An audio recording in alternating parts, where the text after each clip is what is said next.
नमस्कार साथियों, आज हम एक नई किताब के साथ आपके सामने उपस्थित हैं। आज हम विजय राही के ताज़ा तरीन कविता संग्रह दूर से दिख जाती है बारिश पर बात करेंगे। विजय राही राजस्थान के रहने वाले हैं, हिंदी विषय के अध्यापक हैं और उनके यहाँ राजस्थान के बहुत सारे चिन्ह आप उनकी कविताओं में देख सकते हैं। विजय राही का ये ताज़ा तरीन कविता संग्रह दूर से दिख जाती है बारिश पढ़ने के बाद एक शब्द देर तक मन में गूंजता रहता है और वो शब्द है उम्मीद। यह उम्मीद का कवि आंतरिक उधेड़-बुन में शामिल रहते हुए भी स्मृतियों की तरह छनकर बाहर आने वाली जिजीविषा को हमारे सामने लाता है। व्यक्तित्व के भीतर लगातार दरकते जाने के बावजूद अहंकार के तिलिस्मी घटाटोप के उपरांत और मानवीय गरिमा के डहते विश्वास के बीच यह उम्मीद ही तो है जिसे दूर से व्यक्ति की तमाम कुरूपताओं को धो सकने की संभावनाओं से लबरेज बारिश दिख जाती है।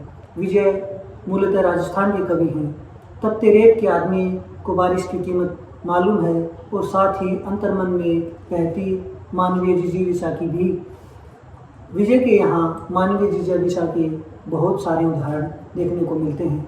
विजय राही आत्मा के भीतर लगातार इकट्ठे होते रहने वाली आंधियों को बुहार कर दिलो दिमाग से दूर कर देने के लिए प्रतिबद्ध दिखाई देते हैं। उनकी एक कविता झाड़ू इस मायने में बहुत खास है।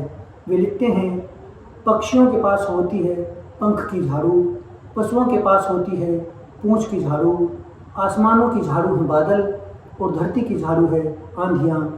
कुदरत के पास कितनी ही दृश्य और अदृश्य झाड़ू हैं।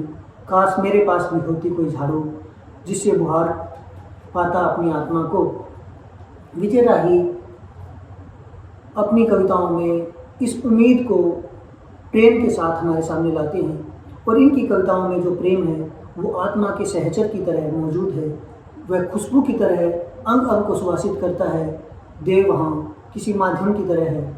देह से बाहर प्रेम जो है वो हमारे आत्मा का हिस्सा बनता है। उनकी एक कविता बहुत खास है जिसका शीर्षक है याद। वो लिखते हैं, सौंप कर चुकी है मगर उसकी खुशबू नहीं, ठंठलों से अभी भी उतनी ही खुशबू है जो अभी कुछ दिन और रहेगी हवाओं में। तुम्हारे चले जाने पर भी तुम्हारी याद की तरह ये तपेगी, जलेगी और बह पड़ेगी। यह जो प्रेम है, हालांकि इसे विजय राही की कविताओं में बहुत सारे सामंती वातावरण से लड़ना पड़ता है, फिर भी यह एक गहरी उम्मीद से बचा और बना हुआ है।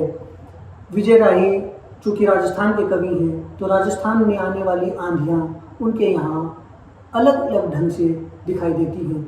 उनकी आंधी श्रृंखला की कुछ कविताओं में उसके बहुत बारीक बिंब हमें देखने को मिलते हैं। विजय राही के यहाँ साथी किसी रास्ते पे मिले हुए सहजन की तरह नहीं आते बल्कि अपने पूरे वजूद का हिस्सा लेकर आते हैं। उनके यहाँ तकलीफ़ें उस वजूद को और गहरी याद से जोड़ती हैं। उनकी एक कविता आंधी इस नज़रिए से हमें बार बार देखनी चाहिए। वो लिखते हैं, आंधी आती है, जंगल के पेड़ लिपट जाते हैं एक दूसरे से, अपने आप को टूटने से बचते बचाते हुए वे अपनी डालियों के हाथ हिलाते हैं, हिम्मत बांधते हैं, एक दूसरे को नन्हे पौधों को अपनी बाहों में छुपा लेते हैं। कुछ पेड़ ऐसे भी होते हैं जिनका दूर तक कोई करीबी नहीं होता, अलग थलग पड़े अपने कुनबे से। वे अकेले ही आंधी के थपेड़े खाते हैं, सहते हैं सहने की सब सीमाओं तक, लेकिन आखिर टूट जाते हैं। जीवन की ऐसी ही एक आंधी में तुमसे बिछुड़ जाने के बाद मेरी छाती टूट गई थी। विजय भीतर तक दरकती प्रेम की उम्मीद को बहुत गहरे तक पहचानते हैं और ये पहचान विजय की कविताओं की आत्मा है।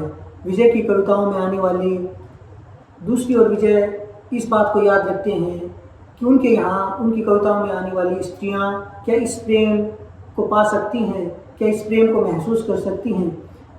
विजय देखते हैं कि उनकी स्त्रियां एक ख़ास किस्म के सामंती ढांचे से लड़ रही हैं और ये लड़ाई केवल एक हैरे मोर्चे पर नहीं है बल्कि यह घर के भीतर से शुरू होती है। उनकी एक कविता बहन शीर्षक से ये याद दिलाती है कि हम अपने परिवार में आने वाली स्त्रियों के साथ कैसा बर्ताव करते हैं। यह कविता ब्याह दी गई बहनों को पुनः स्मृति में लाती है और उस भाई को सोचने के लिए विवश करती है जो अपने घर में अपने परिजनों के साथ रह रहा है। वो लिखते हैं, 1 घंटे में लहसुन छीलती है फिर भी छिलके रह जाते हैं, 2 घंटे में बर्तन मांजती है फिर भी गंदे रह जाते हैं, 3 घंटे में रोटी बनाती है फिर भी जली कच्ची पक्की, कुएं से पानी लाती है, मटकी फोड़ आती है, जब भी ससुराल आती है हर बार दूसरी ढाणी का रास्ता पकड़ लेती है। औरतें छोड़ती हैं तो चुप हो जाती है, ठसक से नहीं रहती, बेमतलब हंसने लगती है, खाने पीने की कोई कमी नहीं है फिर भी रोती रहती है, कोई लखन कोनी थारी बहन में। यह सब बहन की सास ने कहा मुझसे चांदी के कुल्हड़ों पर हाथ फेरते हुए जब पिछली बार बहन से मिलने गया। मैंने घर आकर माँ से कहा बहन पागल हो गई है, सास ने उसको जिंदा ही मार दिया, कुएं में पटक दिया तुमने उसे।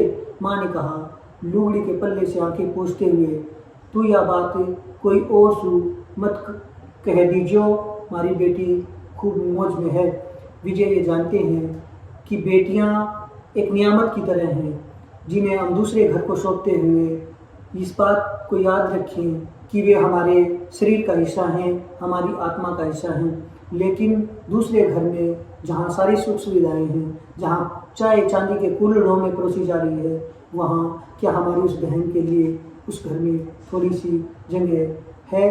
केवल घर में ही नहीं, क्या हमारे दिलों में उन हमारे घर आई दूसरों की बेटियों के लिए कोई जगह है?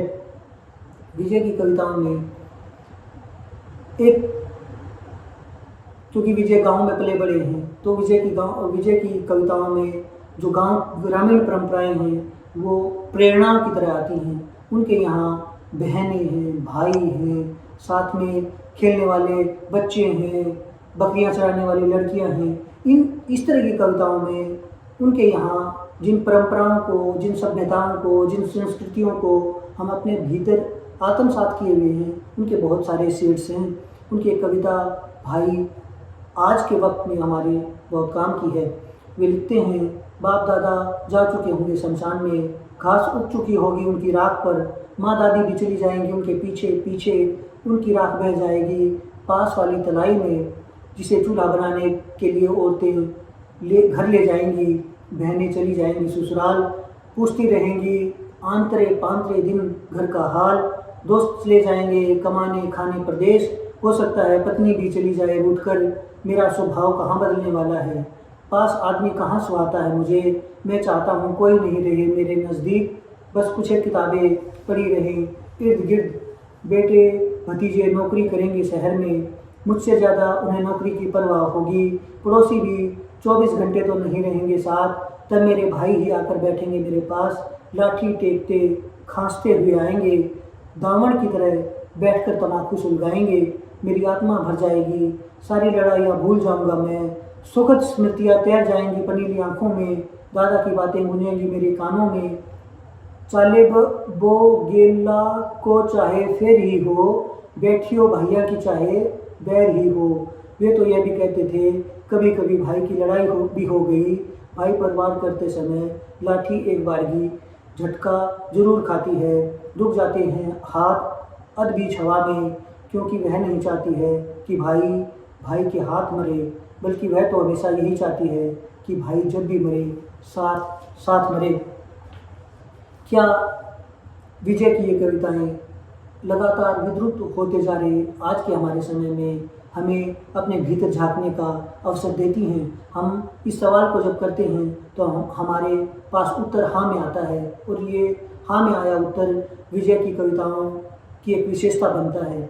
विजय इस बात को जानते हैं कि हमने सामाजिक संस्कृति में जो प्रेम कमाया है उससे हमारे भीतर बहने वाली जो नदी है वो कितने वर्षों से सूखती चली गई है। विजय की एक कविता आज के समय में बहुत मौजूद है। वे लिखते हैं, प्याज बेचने आए थे बाप बेटे जुगाड़ लेकर, गली के मोड़ पर शीशम के नीचे जुगाड़ खड़ा करके बाप ने हाँक लगाई, प्याज ले लो प्याज, मोरेल का प्याज, देसी प्याज, गेहूं का बराबर और बाजरे का आधा आध।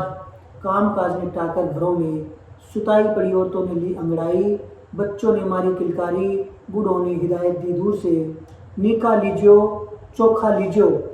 काकी ने कलेवर के लिए पूछा, भाभी 2 रोटी और साग ले आई।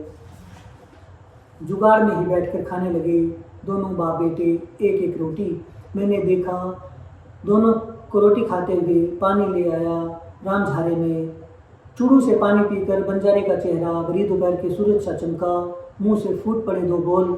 7 साल हो गए मुझे प्याज बेचते, दुनिया भर में घर घर बोलते, थारो जेशो धरती आदमी को न देखियो, घणो भलो वो जो थारो भाई। मैं अचंभित था, मैंने ऐसा क्या कर दिया? 2 घूंट पानी ही तो पिलाया है। लेकिन मैंने जवाब पाया बंजारे की आंखों में देखते हुए कि इन 7 सालों में कितना मर गया है हमारी आंखों का पानी, कितनी शुष्क हो गई है हमारे भीतर की नदी। यह भीतर की नदी हमारे भीतर बैठी हुई बहुत सारी सत्ताओं को जवाबदेही के लिए तैयार करती है और हमें अपने प्रति सबसे पहले जवाबदेही बनाती है। जैसा मैंने पहले कहा कि विजय के यहाँ आने वाली स्त्रियाँ केवल पितृसत्ता से नहीं लड़ रही हैं, बल्कि वे अपने द्वारा खड़ी की गई एक पूरी व्यवस्था से भी लड़ रही हैं। वे इस बात को जानती हैं कि यह व्यवस्था एक वक्त में स्वयं उन्हें भी पुरुषों की शक्ल में ढाल देती है और उनसे वही काम लेती है जो पुरुष सदियों से स्त्रियों से लेता आया है। उनकी एक कविता इस मनोवैज्ञानिक सत्य तक बहुत गहरे तक पहुंचती है और उस कविता का शीर्षक है संस्कारी।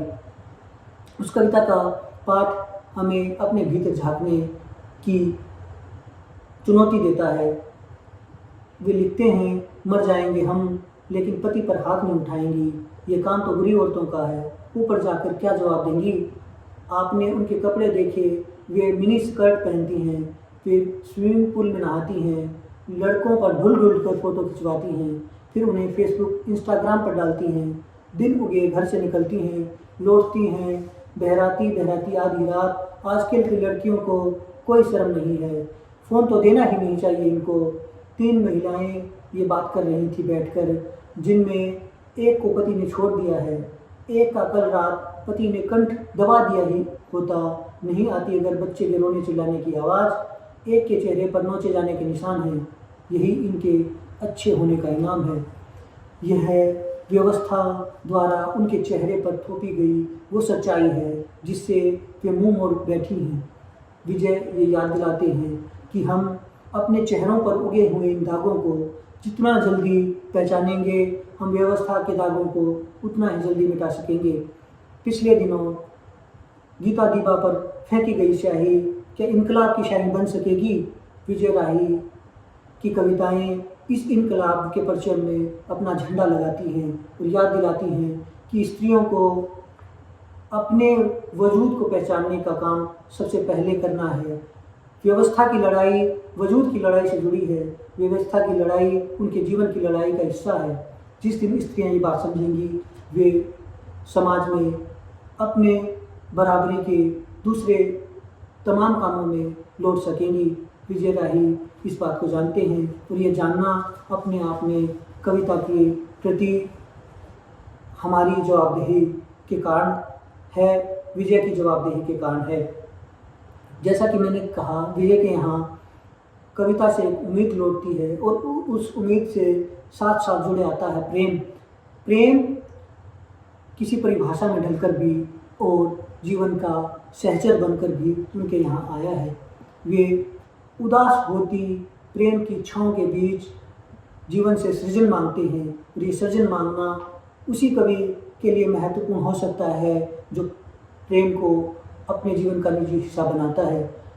मुझे नहीं मालूम विजय ने इस प्रेम को अपने निजी जीवन का हिस्सा बनाया है या नहीं, लेकिन कविताएं पढ़कर ये लगता है कि प्रेम को उन्होंने नज़दीक से देखा है, कोई प्रेम करने वाला उनके बीच से होकर गुजरा है, तभी तो वो ऐसी कविता लिख पाए हैं। प्रेम होता है बिल्कुल उस बच्चे की तरह, टूटा है जिसका दूध का एक दांत अभी अभी, माँ ने कहा जा काट ले जाकर दूध में से, उग आएगा, जिससे यह फिर से अधिक धवल होकर और वह चल पड़ता है, खून से सना दांत हाथ में लेकर खेतों की ओर। प्रेम होता है मेले में खोए उस बच्ची की तरह जो चल देती है चुपचाप किसी भी व्यक्ति के पीछे पीछे, जिसने कभी नहीं देखा उसके माँ बाप को। कभी कभी मिटना भी पड़ता है प्रेम को, सिर्फ ये साबित करने के लिए कि उसका भी दुनिया में अस्तित्व है। प्रेम टिमटिमाता रहता है आकाश में भोर के तारे की तरह, जिसके उगते ही उड़ जाती है गाँव में औरतें, लग जाती हैं पीसने चक्की, बच्चे मांगने लग जाते हैं रोटी। प्रेम आ जाता है फिर से दादी की कहानी में, माँ की लोरी में, पिता की थपकी में, बहन की झिड़की में। वह आ जाता है पड़ोस की खिड़की में और चमकता है हर रात आकर चांद की तरह। यह चांद की तरह आया हुआ प्रेम क्या स्त्रियों के हिस्से में आता है?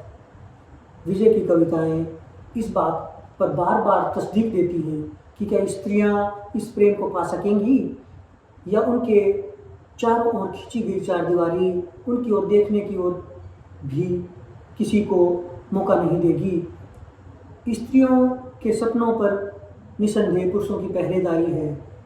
वे सब्ज़ बाग दिखाते हैं, वे सपने चुराते हैं, वे स्त्रियों को वो बनाते हैं जो वे चाहते हैं। विजय की कविता इस सत्य से जुड़ते हुए हमारे सामने आती है। वे लिखते हैं, वह बहुत कुछ करना चाहती थी, पहले पूरी पढ़ाई, फिर अच्छी नौकरी और मनपसंद शादी भी। क्योंकि अब उसकी सगाई हो गई है, अब वह वही करेगी जो उसके होने वाले पति चाहेंगे। अब पति के सपने ही उसके सपने हैं, क्योंकि वे कोई गैर थोड़ी हैं, वे तो उसके अपने हैं। विजय इस बात को जानते हैं कि अपने कहकर कैसे जिंदगियों को लूटा गया है, अपने बनकर कैसे दूसरे को दूसरा साबित किया गया है, कैसे आत्मा के हिस्से को देह का हिस्सा बनाकर दूर कर दिया गया है। विजय इस बात को जानते हैं। वे इस बात की तस्दीक करते हैं कि काश ज़िंदगी में कोई आपातकाल खिड़की होती, मैं उससे दूर कूद कर चला जाता कहीं घने जंगल की तरफ, जहाँ सूरज की रोशनी में पेड़ों के सूखे पत्ते चमकते हैं, हवा सरगोशियाँ करती हैं उनके कानों में। ज़िंदगी इतनी भी खूबसूरत नहीं, निसंदेह ज़िंदगी मुश्किल है, लेकिन इस मुश्किल के बीच विजय की कविताओं में एक उम्मीद है।